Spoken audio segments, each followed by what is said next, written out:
Ang lunari ay isang maunlad na lupain na nilikha mula sa liwanag ng Diyosa. Dito naninirahan ang iba't ibang uri ng nilalang at sila ay pinamumunuan ng kanilang hari upang mapanatili ang balanse ng lipunan, maliban sa batang demonyong hari na gustong manirahan sa itaas ng lahat, ang pinakamalupit at pinakamakapangyarihan sa lahat at hindi pa natatalong Demon King. Gamit ang kanyang kapangyarihan ay nagagawa niyang makita ang mga tao ng malayuan. Habang sa mundo ng mga tao ay makikita ang malaking hukbo ng mga mandirigma at sila ay pinamumunuan ng isang babae at ang kanyang dalawang tagasunod. Ayon sa pinuno na dapat nilang isantabi ang kanilang pinagkaiba at sama-sama silang lalaban para sa unang pagkakataon sa kasaysayan at sila ay magtulungan para sa isang layunin. Iyon ay upang patayin ang batang Demon King, sama-sama silang nagdasal sa goddess na si Stella upang sila ay bigyan ng proteksyon at magliligtas sa kanila mula sa Demon King. Ipinahayag ng isang babaeng elf na hindi pa niya nais mamatay at sinabi ng isang lalaking elf na huwag siyang mag-alala dahil siya ay kanyang paprotektahan kasama ang kanyang buhay.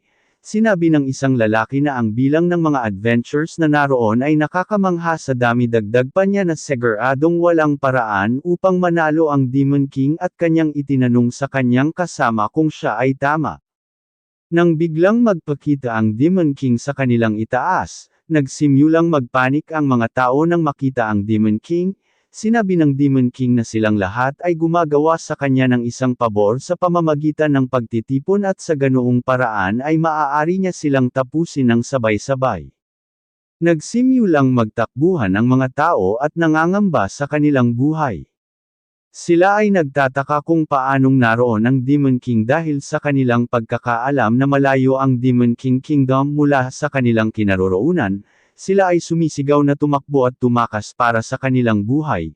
Nagsimulang maghanda ng atake ang Demon King upang sila ay tapusin at lumitaw ang mga magic circle sa himpapawid. Nangangamba ang lahat para sa kanilang buhay at hindi makapaniwala sa lakas na pinapakita ng Demon King.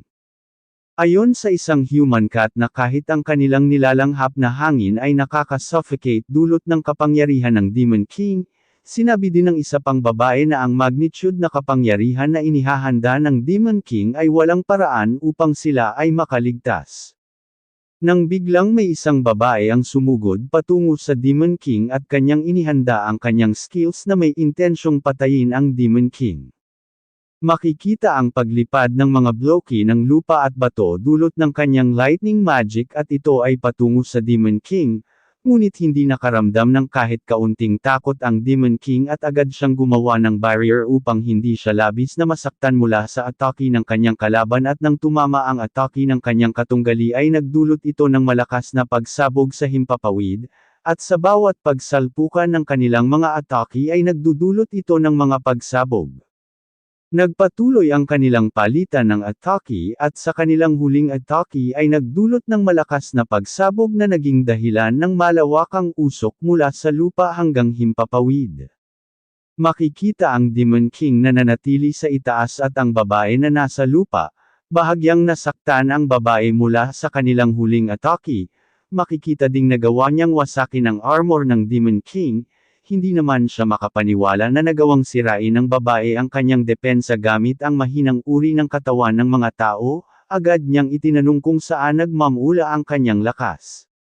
Bahagya namang natahimik ang babae sa tanong ng Demon King, ayon sa kanya na walang paraan ang isang tao tulad niya ang maaaring magkaroon ng ganitong uri ng kapangyarihan, dagdag pa niya kung iniisip ba niyang maaari niya iyong itago sa kanya. Ngunit bigla siyang nagulat nang sabihin ng babae na hindi magagawang unawain ng isang demonyong tulad niya kung saan nagmamula ang kanyang lakas. Seryusong itinanong ng Demon King kung anong bagay ang hindi niya magagawang unawain. Dahil siya ang demonyong hari at walang anuman sa mundong ito ang hindi niya magagawa. Sumigaw ang babae na iyon ay pag-ibig. Dahil sa sinabi ng babae ay tila huminto ang oras ng Demon King nang kanya itong narinig. Pagkatapos ay tinanong niya ang babae kung sinasabi ba niya sa kanya na nagawa niyang sirain ang kanyang espesyal na Forged Bloody Dant Ichor Spine Dark Matter Armor gamit ang pag-ibig. Nang marinig iyon ay unti-unting namula ang babae hanggang sa tuluyang namula ang kanyang buong mukha sa hiya at kanyang isinigaw na iyon ay tama.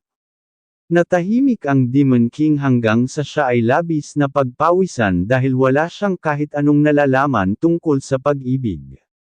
Tinatanong niya ang kanyang sarili kung ano ang pag-ibig, kung anong uri iyon ng spell na nagawang sirain ang kanyang baluti dahil kanya itong finurge ng 50 taon, ngunit ito ay nasira ng tinatawag na pag-ibig. Dagdag pa niya na maaaring iyon ay isang uri ng lihim na armas ng mga tao. Ang paggamit ng damdamin sa ilang uri ng mataas at nakakasakit na magic. Agad niyang pinakalma ang kanyang sarili dahil walang nagsabi na ito ay isang uri ng spell, at kung maaaring ito ay isang sumpa at siya ay sinumpa ng pag-ibig. Piniling huminahon ng Demon King, ngunit kanyang iniisip na siya ay isang demonyo na humingi ng kapangyarihan sa daan-daang taon. Dapat mayroong isang bagay siyang narinig tungkol sa kapangyarihan ng bagay na ito na tinatawag na pag-ibig. Dagdag pa niya na ito ang unang pagkakataon na ang kanyang kaalaman sa labanan ay hinamon, ngunit hindi niya dapat ipaalam sa kaaway na siya ay tama, na hindi niya magawang maunawaan ang pag-ibig at aminado siya sa kanyang sarili na hindi niya alam kung ano ang pag-ibig. Mahinahong tinanong ng babae kung tama siya na hindi alam ng Demon King kung ano ang pag-ibig. Nagulat naman ang Demon King nang napagtanto niya na nalaman ng babae na hindi niya iyon alam. Nawindang naman sa gulat ang babae nang malaman na siya ay tama at hindi makapaniwala na sa kabila ng nakakapangilabot na lakas ng Demon King ay wala itong nalalaman patungkol sa pag-ibig. Nahihiya naman ang Demon King sa pagsasabing iyon ay nakakatawa dahil siya ang pinakamasama at makapangyarihan Demon King. Dagdag pa niya na maaari niyang gawin ang kahit ano kasama ang pag-ibig at kanyang papatunayan sa kanya, at tinawag siyang hero ng mga tao at agad siyang umalis. Sinubukan naman siyang pigilan ng babaeng hero, ngunit agad itong nakalayo at naiwan siyang tulala. Bahagya namang namumula ang hero at hindi makapaniwala sa mga nangyari kung iyon ba ay totoo. Habang sa Demon King Castle ay pinag-uusapan ng dalawang tagasunod ng Demon King ang patungkol sa pag-address ng Demon King, at nakilala natin ang lalaki na ang First General ng Demon Army. Ipinaliliwanag ng babae na demon na totoong ang Demon King ay biglang lumipad pabalik sa kastilyo sa gitna ng isang labanan sa bayani. Hindi naman makapaniwala ang general dahil ang kanilang hari ay hindi kailanman tumakas sa isang labanan. Agad din niyang tinanong kung saan naruroon ang Demon King. Sinabi ng babae na simula ng kanyang pagbabalik, wala siyang ginawa kundi umupo doon sa buong araw na tumitingin sa kalangitan. Makikitang tila nagsasalita ang Demon King, kaya inakala ng general na baka gumagawa ng panibagong estratehiya ang Demon King laban sa bayani. Pinagpapawisan naman siya sa pagsasabi na hindi niya magagawang unawain ang pag-ibig at tinatanong sa kanyang general kung ano ang pag-ibig. Dagdag pa niya na gustong-gusto niya ang digmaan. Natahimik naman ang general nang marinig iyon at pinagpawisan. Nang biglang tumayo ang Demon King at sinabi siya ay nakapagpasya na pumunta, nagulat naman ang general sa naging pasya ng Demon King. At makikitang agad na siyang umalis. Sinubukan naman siyang pigilan ng kanyang general, ngunit huli na dahil agad nang nakalayo ang Demon King, kaya agad din siyang lumipad upang sundan ang kanyang hari, at habang sila ay lumilipad ay sinabi ng general na huwag gumawa ng kahit anong hindi kaaya-aya ang kanyang hari, at itinanong kung saan siya pupunta. Agad din niyang sinabi na sasamahan niya siya upang suportahan kahit anong mangyari. Ngunit nang sabihin ng Demon King na kanyang hahanapin ang pag-ibig, labis na noindang ang kanyang general nang marinig iyon, at pinagsisihan ang kanyang sinabi na kanya siyang sasamahan kahit anong mangyari. Habang sa Human Kingdom ay nakikita ang maraming tao na naglalakad, at naroon din ang Demon King na nasa kanyang human form. At habang naglalakad ay ginamit niya ang kanyang kapangyarihan na makakita ng malayuan. Malinaw niyang nakikita ang maraming nagtataasang gusali, hanggang sa makita niya ang isang lalaki at babae. Ipinahayag ng lalaki ang kanyang pag-ibig sa babae. Dagdag pa niya na huwag siyang matakot dahil nais niya lang magkaroon ng kasiyahan. Pagkatapos ay naisip ng Demon King na gayahin ang galawan ng lalaking kanyang nakita, at siya ay napaisip kung kanino niya iyon susubukan. Nang biglang kanyang natano ang isang babae na naglalakad kaya agad niya itong nilapitan at sinabi ang katulad na katagang binitawan ng estranghero na kanyang nakita, ngunit nang humarap ang babae ay nalaman nating iyon ay ang hero. Labis naman nagulat ang Demon King nang makita ang hero at nagtataka kung bakit naroon siya sa karamihan ng mga tao. Makikita naman ang kanyang general na tila naliligaw. Itinanong ng hero kung ano ang kanyang sinabi at kung tama ang kanyang pagkarinig na gusto niya siya. Hindi naman agad nakasagot ang Demon King at nangangamba na baka siya ay makilala ng hero na siya ay nasa Human Kingdom. Lalo naman siyang nangamba na kapag inamin niya na kaya siya naroon ay upang hanapin ang pag-ibig, iyon ay magiging patunay na siya ay walang nalalaman kahit kaunti patungkol sa pag-ibig at siguradong siya ay pagtatawanan ng hero.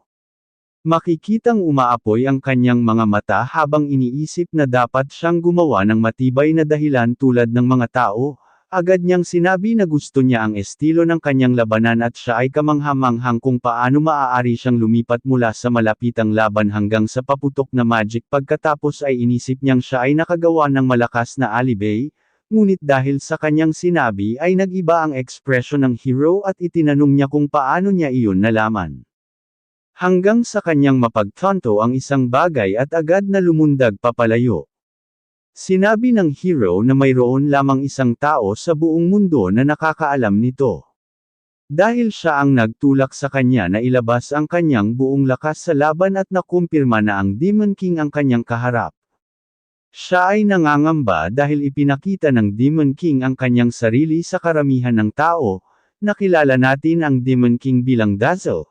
Sinasabi ng hero sa kanyang sarili na iyon ay masama dahil hindi pa siya handa upang muling makaharap ang Demon King, at kanyang naalala ang panahong isinigaw niya ang pag-ibig, bahagyang namula ang kanyang mukha at inisip na kahit ang pag-iisip tungkol doon ay ginagawang mainit ang kanyang mukha.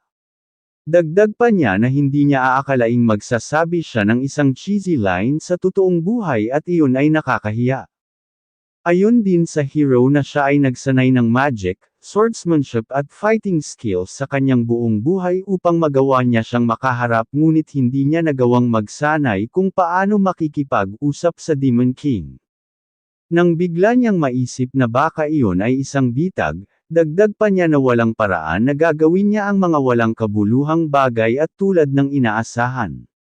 Alam ng Demon King kung paano paglaruan ang mga emosyon ng tao. Sinabi ng hero na hindi niya na hahayaang mangyari iyong muli. At siya ay naglabas ng kanyang malagintong enerhiya. Pinagpapawisan naman ng Demon King nang makita iyon at inisip na kailangan niyang makalayo mula sa kanya. Agad namang napansin ng mga tao ang hero ayon pa sa kanila kung talagang iyon ang Holy Maiden ang Lady Saint. Na agad sinang-ayunan ng marami. Hinihiling ng marami sa Holy Saint na bigyan sila ng pagpapala kasama ng kanyang presensya. At nagsimula silang lumapit sa kanya, nawindang naman ang Holy Saint sa nangyayari dahil siya ay pinalilibutan ng mga tao na hinihingi ang kanyang pagpapala. Makikitang itinaas ng hero ang kanyang kamay bilang tanda ng paghingi ng tulong. Naisip naman ng Demon King na nararamdaman niya ang masamang mangyayari kapag iniwan niya ang Holy Saint sa karamihan ng tao. Sinubukang makiusap ng hero na siya ay layuan ngunit hindi nakikinig sa kanya ang mga tao at patuloy na humihingi ng kanyang basbas. Siya ay napapikit at iniisip na hindi niya mapapatawad ang kanyang sarili kung may mangyaring masama sa mga taong iyon ng dahil sa kanya. Nang biglang lumapit ang Demon King at hinawakan ang kanyang kamay, nabigla ang Holy Saint sa nangyari ngunit sa isang slap ng daliri ng Demon King ay agad silang nawala na parang bula, at sila ay lumitaw sa isang magarang tahanan. Pakiramdam ng hero na tila siya ay nahihilo at nagtataka kung anong nangyari nang biglang itinanong ng Demon King kung hanggang kailan niya balak manatili sa ganoong posisyon. Agad na napagtanto ng hero na siya ay nakadapa sa dibdib ng Demon King, labis siyang nabigla at itinanong kung nasaan sila naroon. Ipinahayag niya ang kanyang pagkadesmaya dahil hindi niya nagawang mag-teleport sa huling lugar na kanyang minarkahan. Dagdag pa niya na ang kanyang huling marka ay sa kanyang kama dahil gusto niyang magmadali na pumunta sa banyo sa kalagitnaan ng gabi ng kanyang pag-CR. labis-labis ang pamumula ng mukha ng Holy Saint at itinanong kung sila ba ay naroon sa kanyang kwarto. Naagad sinang-ayunan ng Demon King sa pagsasabing sila ay kasalukuyang nasa loob ng kanyang kastilyo na nasa kalagitnaan ng Demon Kingdom. Pasiga namang itinanong ng Holy Saint kung inaasahan ba niyang siya ay maniniwala na siya ay kanyang tinulungan na agad sinang-ayunan ng Demon King. Agad namang naghanda ng lightning sword magic ang hero at nagbanta na siya ay kanyang tatapusin. Narinig naman ng babaeng demon mula sa labas ang boses ng Demon King na sinasabing wag niya iyong gawin dahil masisira ang kanyang kwarto. Binuksan ng babaeng demon ang kwarto at siya ay labis na nabigla sa kanyang nakita.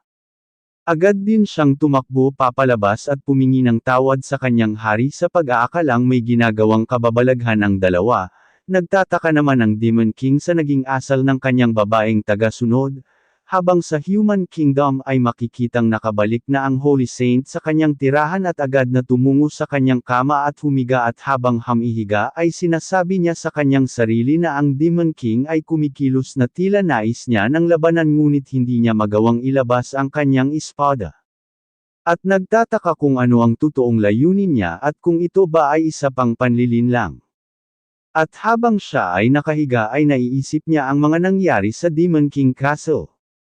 Ayon sa Holy Saint na ang magandang bagay ay magsisimula muli bukas sa akademya at dapat siyang huminahon ng kaunti sa loob ng banal na simbahan at upang makalayo mula sa Demon King. Ngunit hindi niya namamalayang nasa kanyang bintana ang Demon King at nakadungaw sa kanya habang siya ay natutulog. Kinabukasan sa Goddess Stella Academy ng Holy Church Education Institution ay makikita ang Holy Saint na nakadungaw sa bintana ng akademya. Siya ay inaantok dahil ginugol niya ang lahat ng gabi sa paghahanap ng demonyo na hari. Nang biglang naudlot ang kanyang pag-iisip ng kanyang makita ang maraming tao sa ibaba, ayon sa isang babae na ngayon ang unang araw ng admission ng mga estudyante ay dagdag pa ng babae na narinig niya na maraming mga batang may talento ang nag-sign up dahil sila ay inspirasyon siya. Natawa naman ang Holy Saint sa kanyang narinig at kanyang naisip na siya bilang isang santo, hindi siya dapat mag-enroll sa akademya at sa halip ay tumuon siya sa kanyang pagsasanay upang labanan ang Demon King.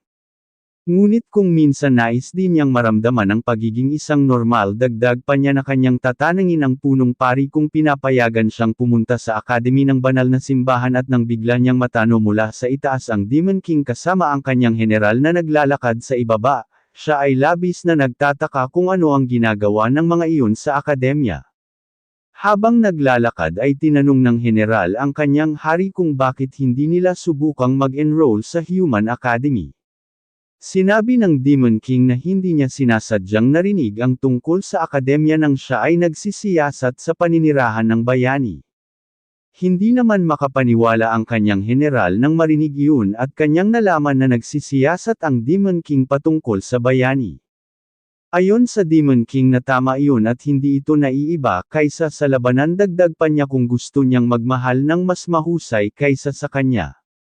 Dapat niyang maunawaan ang kapaligiran ng bayani, mangiyak-ngiyak naman sa saya ang general nang marinig iyon dagdag pa niya na talagang ninanais ng Demon King na labanan ang hero at mukhang nakikita niya na ang kanilang tagumpay. Masaya namang sinabi ng general na kanya siyang tutulungan upang higit na malaman ang lahat tungkol sa bayani. Hindi naman mapigilan ng general na maglabas ng kanyang enerhiya sa saya at makikitang sila ay pinag-uusapan ng mga tao na nakakakita sa kanila, habang sa isang bahagi ng akademya ay makikita ang isang magandang babae na nagpapaliwanag ayon sa babae na bago magsimula sa mga pagsubok ay hihilingin niya sa lahat na magbigay ng handog sa Diyos ang si Stella. Agad namang inilabas ng Demon King ang maraming gems at kanyang ibinigay bilang handog sa goddess na si Stella. Hindi naman makapaniwala ang dalawang tao sa kanilang nakikita habang ang general ay nakangiti nang makitang nagulat ang mga tagapayo at ayon sa kanya na ang mga iyon ay ang pinakamataas na kalidad ng materyales at iyon ay sobrang bihira. Maaaring iyong maging mga armas at relics dagdag pa niya na ang kayamanan ng kanyang hari ay nag-iisa at maraming beses na mas malaki kaysa sa buong kaharian ng tao sa kanilang pinakamahusay na taon. Ngunit sila ay nadismaya nang sila ay mapunta sa grupo ng low offering, makikita ang maraming apoy na atake na tumama sa target at nalaman natin na iyon ay gawa ng isang feeling pogi na lalaki at nakilala natin siya bilang si Roland, ang ikalawang anak ng Duque Desmuth, at siya ay nagmula sa high offering na may 10 meters ang layo. Tinawag ng announcer ang susunod na partisipante at iyon ay ang Demon King. Bago umalis si Roland ay tinutuya niya ang Demon King at tinawag niya siyang magsasaka. Nagsisigawan naman ang tatlong babae na ipinahahayag ang kanilang pag-ibig kay Roland. Nang makita iyon ay naisip ng Demon King na upang malaman ang halaga ng pag-ibig ay dapat ipakita ang kanilang kapangyarihan. Huminga ng bahagya ang Demon King at nagpatawag ng maraming meteor storm papunta sa target. Hindi naman nakapaniwala si Roland at ang mga babae nang masaksihan iyon habang ang general ay chill na iniisip na iyon ay level 1 meteor storm lamang. Makikitang tumatakbo ang Holy Saint papunta sa kanila at agad na gumawa ng barrier upang maiwasan ang malawakang pinsala dahil ang ataking iyon ay sapat upang wasakin ang buong lungsod. At iyon ay tinatawag na banishment. Makikitang naglalakad papalapit ang Holy Saint papunta sa Demon King at galit na galit niyang kwenilyuhan si Demon King Dazzle at tinanong kung ano ang kanyang gusto.